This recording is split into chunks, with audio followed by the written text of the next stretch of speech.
안녕하세요. 결혼을 문턱에 앞두고 결국 뒤돌아서고만 30대 여성입니다.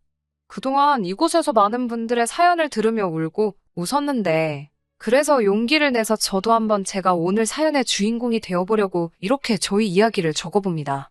저와 남자친구는 지인의 소개로 만났습니다. 정확히 말하자면 지인은 제가 아닌 제 친구와 남자친구를 소개시켜준 거였지요. 하지만 갑자기 제 친구에게 일이 생겼고, 차마 당일날 갑작스레 약속을 취소할 수가 없다며 제발 저에게 대신 나가달라고 부탁을 하더라고요.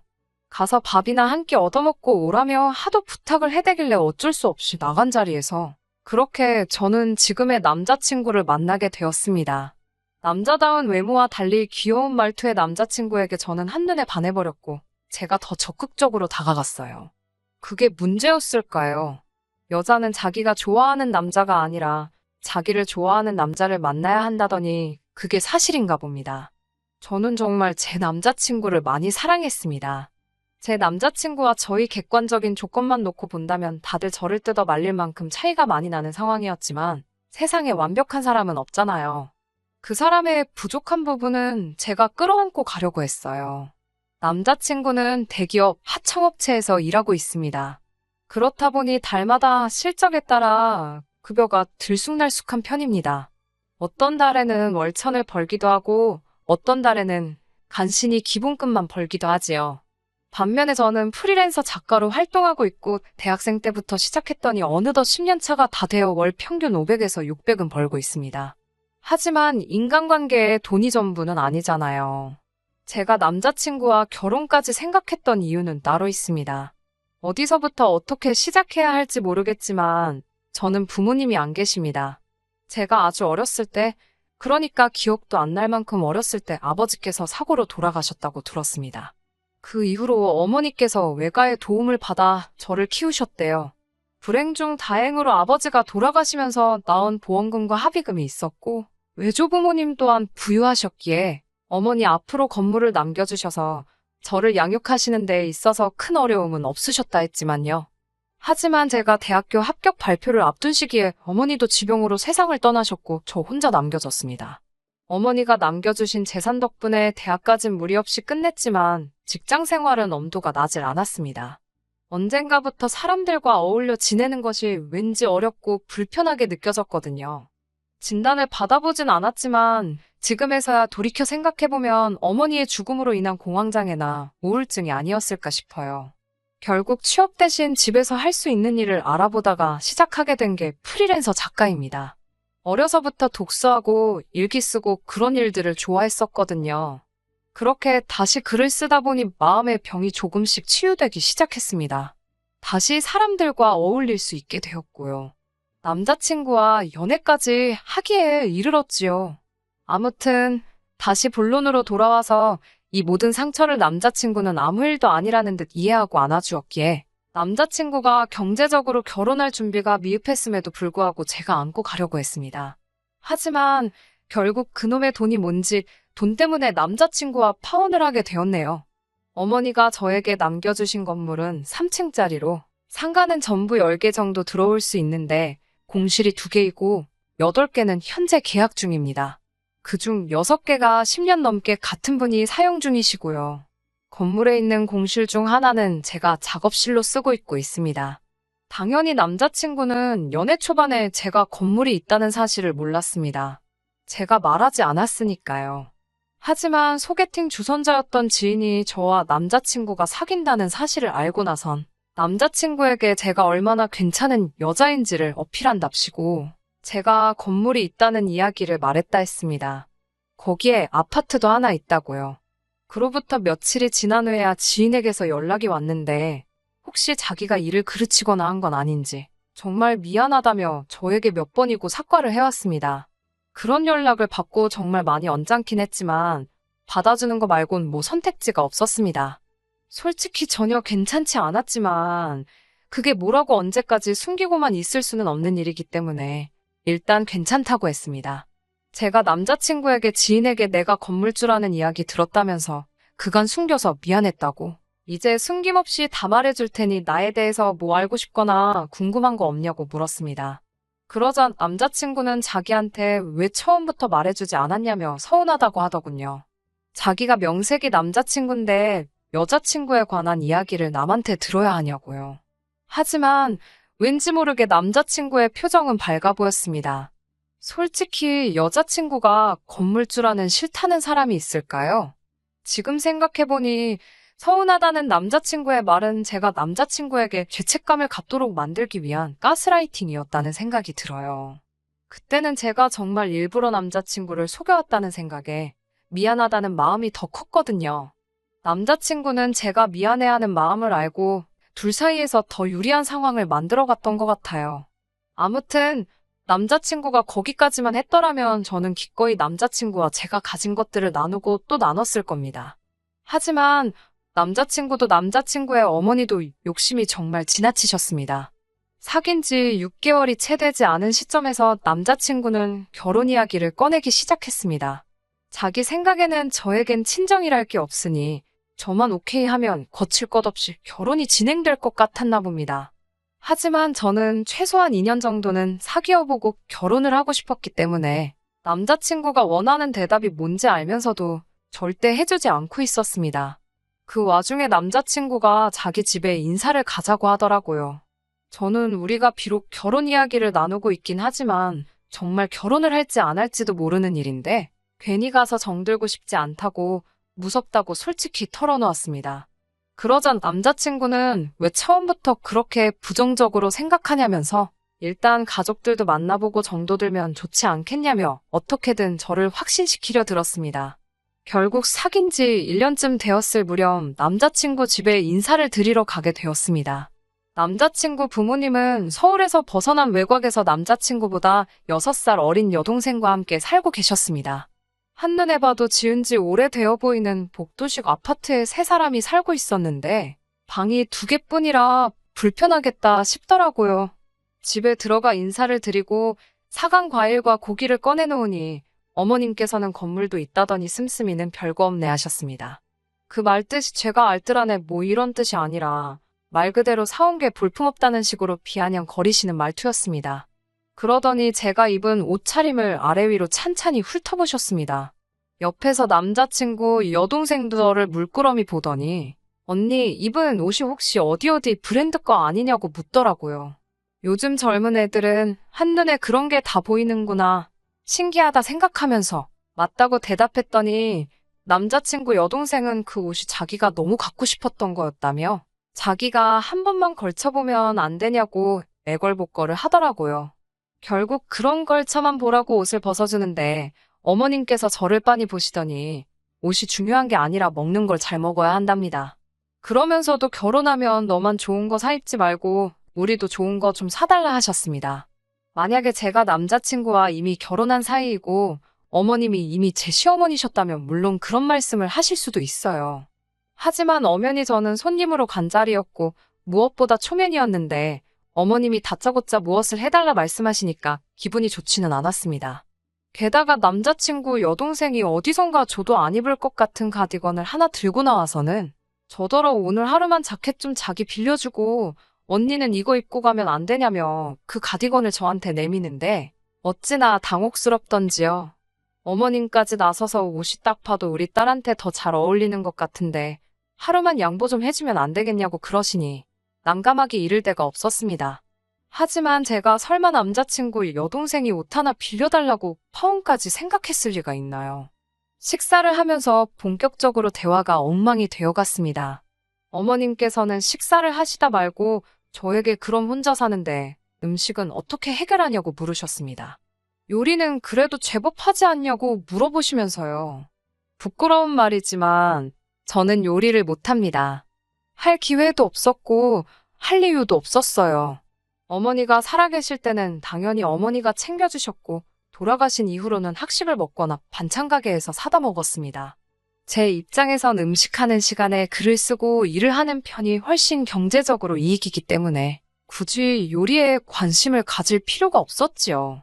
하지만 이를 구구절절 시어머니 되실 분께 말씀드리긴 어려워서 음식은 그냥 솜씨가 없어서 잘 못한다고만 말씀드렸습니다. 그러자 어머님께선 사먹는 반찬이 뭐가 영양가가 있겠냐면서 본인이 직접 일주일에 2번씩 반찬을 만들어다 줄 테니 반찬값으로 일주일에 20만 원씩을 달라고 하시더라고요. 제가 반찬 가게에서 한 달치로 쓰는 돈을 일주일마다 달라고 하시니 조금 어이가 없었습니다. 떨떠름한 표정으로 제가 대답을 못하고 있었는데 어머님은 그다지 개의치 않으시는 눈치였어요. 한마디로 당신은 말씀하셨으니 넌 따르기나 해라 였지요. 일단 그 자리에서는 대놓고 거절하면 예의가 없지 않나 싶어서 대충 알겠다는 듯이 대답을 흐렸습니다. 그런데 거기서 끝나는 게 아니라 이번에는 건물 관리는 지금 누가 어떻게 하고 있느냐고 물어보시더군요. 건물 관리는 어머니가 살아계실 때부터 해주시던 어르신이 계시다고 했더니 늙은이가 해봤자 얼마나 할 수 있겠냐며 이제 그걸 아버님한테 맡기자는 겁니다. 하지만 딱 봐도 기존에 계신 분과 연배도 비슷해 보이셨고 무엇보다 제 입장에서 시아버지 되실 분이 건물 관리인으로 계시는 게 제 입장에서 편할 일이 전혀 없었지요. 굳은 일도 많고 더러운 일도 많은 걸 알고 있으니까 말이에요. 저는 어머님께 그건 어려울 것 같다고 말씀드렸습니다. 기존에 일하고 계신 분과 저희 어머니가 살아생전 친하게 지내신 동료 같은 분이라서 제 마음대로 나가라 마라 할 수가 없다고요. 그러자 어머님께서는 이제는 네 죽은 엄마가 아니라 네가 건물주인데 못할 게 어딨냐입니다. 자꾸 저한테 네가라고 부르시는 것도 마음이 상했는데 죽은 엄마라고 하시니 너무 불쾌하고 화가 나더라고요. 마음 같아선 어머님께 소리라도 한 번 내지르고 뒤돌아서 나가버리고 싶은 심정이었습니다. 어줍잖게 대답을 계속 해드리고 있으니 제가 만만하게 보였던 건가 싶어서 저도 불편한 기색은 숨기지 않기로 했어요. 그래서 얼굴에 기분 나쁘다는 티를 팍팍 내면서 있었습니다. 여차 싶으면 그냥 판 엎어버리고 나갈 생각으로 말이죠. 하지만 어머님의 불편한 질문 공세는 끊이지가 않았습니다. 이번엔 하시는 말씀이 월세 관리는 누가 하고 있냐고 물으시더군요. 당연히 제 건물이니 제가 하고 있다고 했어요. 그러자 어머님께서 결혼하면 그건 이제 남자친구가 관리할 수 있도록 해주랍니다. 그래야 입주자들이 남자친구를 건물주로 인식을 한다나요. 건물주는 엄연히 저인데 왜 입주자들이 남자친구를 건물주로 인식을 해야 한다는 건지 저로선 이해할 수가 없었습니다. 하지만 어머님은 계속해서 남자친구에게 월세를 관리하게 하거나 아니면 건물 명의를 공동으로 바꿔줄 것을 요구하셨습니다. 제가 정말 열이 받았던 건 이 모든 말도 안 되는 어머님의 말씀을 남자친구가 옆에서 다 듣고 있으면서도 그 어떤 작은 액션도 취하지 않더라는 거예요. 저에게 무례하게 구는 거야 어른이니까 그러실 수 있다고 치더라도 저렇게 말도 안 되는 억지를 부리고 계신데도 불구하고 남자친구는 그렇게 하는 게 100번 맞다는 식으로 아무 대꾸도 없었거든요. 이미 이 시점에서 이 결혼은 안 하는 게 맞는 거 아닌가란 생각이 들기 시작했어요. 그리고 그런 생각이 드니까 그나마 조심스러웠던 제 행동이나 말투가 고삐 풀린 망아지처럼 하나씩 제어가 안 되기 시작했습니다. 어머님은 제 건물에 공실이 있다는 말에 그게 다 돈인데 그걸 그렇게 놀려서는 안 된다고 한마디 하시더군요. 그래서 공실이 2개이기는 하지만 하나는 제가 작업실로 쓰고 있다고 했어요. 집에서 일을 해도 되지만 저는 집과 일터의 경계를 확실히 하고 싶었거든요. 그런데 어머님은 그렇게 돈을 날리고 있냐면서 세를 낮추더라도 싸게 내놔서 사람들을 들어오게 해야 한다는 겁니다. 그리고 하나 남은 건 좋은 생각이 있다면서 세를 받지 말고 남자친구 여동생에게 가게를 하나 오픈해주는 건 어떻냐고 하시는 거였어요. 남자친구 여동생이 딱 보기에도 뭐 똑부러지게 할 줄 아는 거 없어 보이는데 무슨 가게를 하냐고. 그리고 건물이 위치가 나쁘지가 않아서 세가 비싼 편인데 감당 가능하겠냐고 빈정대듯이 말하니 시어머니가 애가 자리 잡을 때까지는 월세는 받지 말아야 하는 거 아니냐고 하시는 겁니다. 제가 어머님께 저는 오늘 아가씨를 처음 봤는데 아가씨의 뭘 보고 1년이란 유예기간을 주냐고 여쭤봤어요. 그러자 어머님께서는 또 우리 아들이랑 결혼하면 얘 네 신우 될 사람인데 무슨 말을 그렇게 섭섭하게 하냐고 하시는 겁니다. 부모가 없다더니 가족 없이 자란 티를 낸다고 일단 가족이 잘 돼야지 너도 잘 되는 법이라고 하시더군요. 제가 남자친구와 결혼 이야기를 나눈 건 사실이지만 결혼을 하기로 확정된 것도 아니고 그렇게 해야만 하는 것도 아닌데 벌써부터 제가 가진 게 자기들 거라도 된 것 마냥 하는 꼬라지를 보니 결혼하고 나서의 앞으로가 눈에 선하더라고요.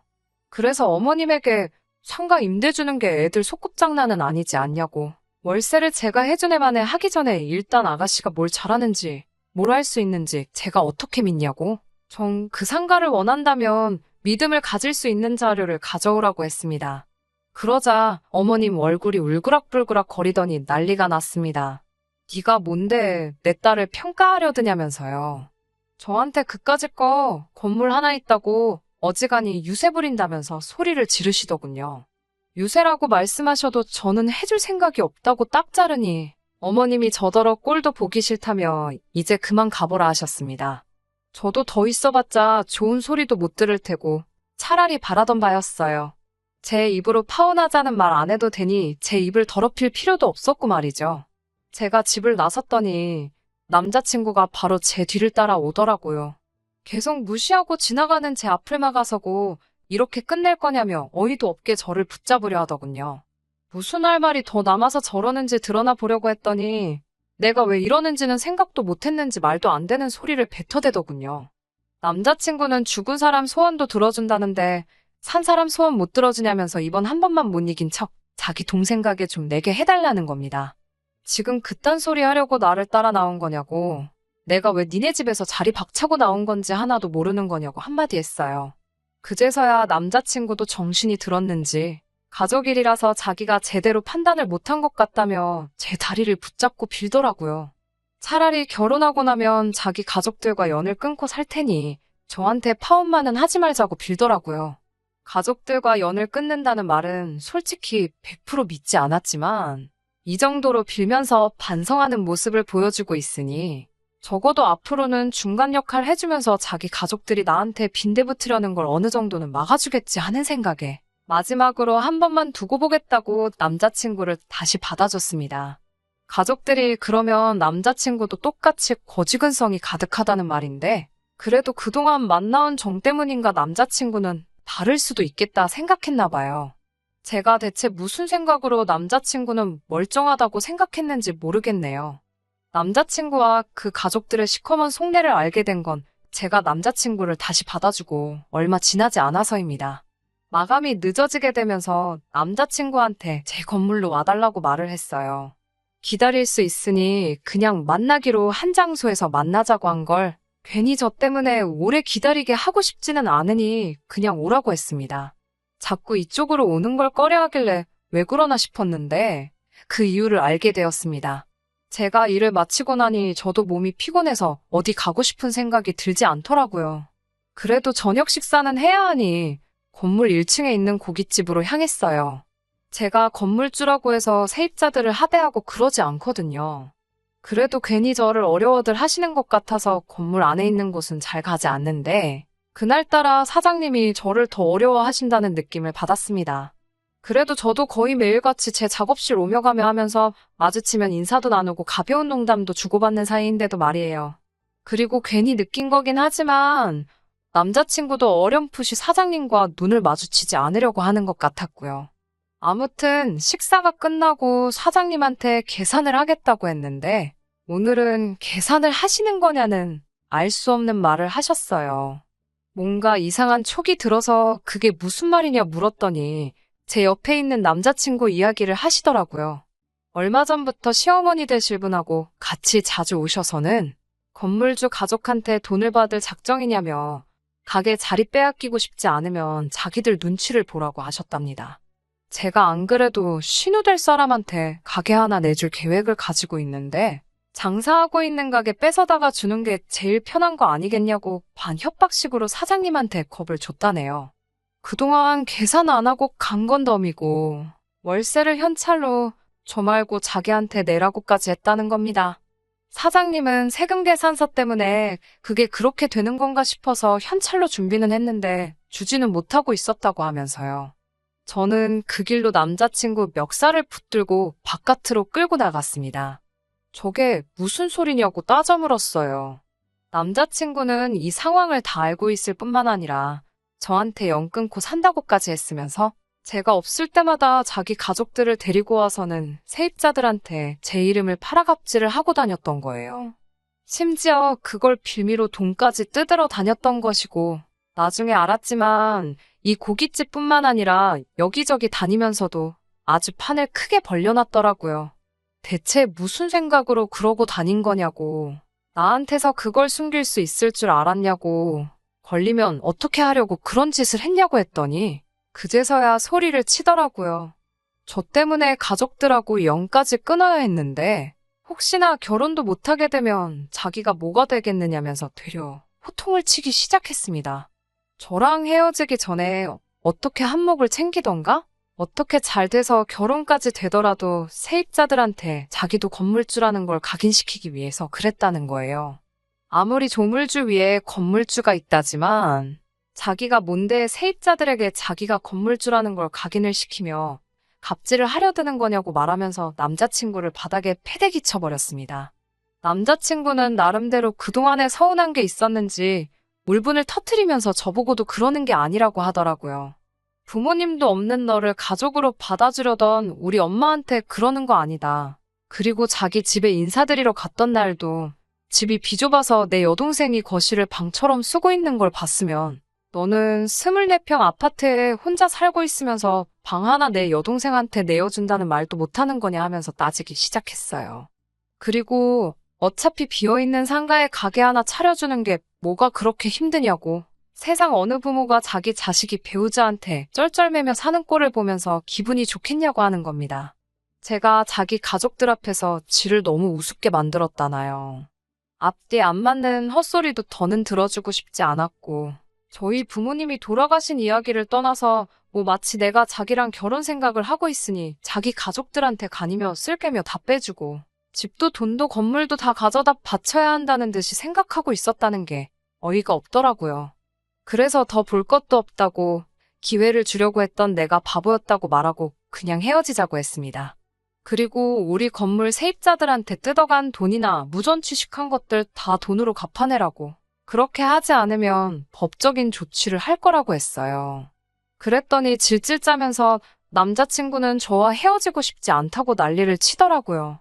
남자친구는 끝까지 우리만 잘 살면 무슨 재미냐고 온 가족이 다 잘 사는 게 진짜 행복이라며 절 설득하려 들었습니다. 니네 가족이 잘 살게 되는 게 나랑 무슨 상관이냐고 헛소리 좀 하지 말라고 일침을 가하고 길바닥에 나자빠진 남자친구를 뒤로하고 저는 집으로 돌아왔습니다. 그런데 헤어지고 얼마 지나지 않아서 소개팅을 주선했던 지인으로부터 충격적인 이야기를 들었습니다. 남자친구가 회사로부터 잘렸답니다.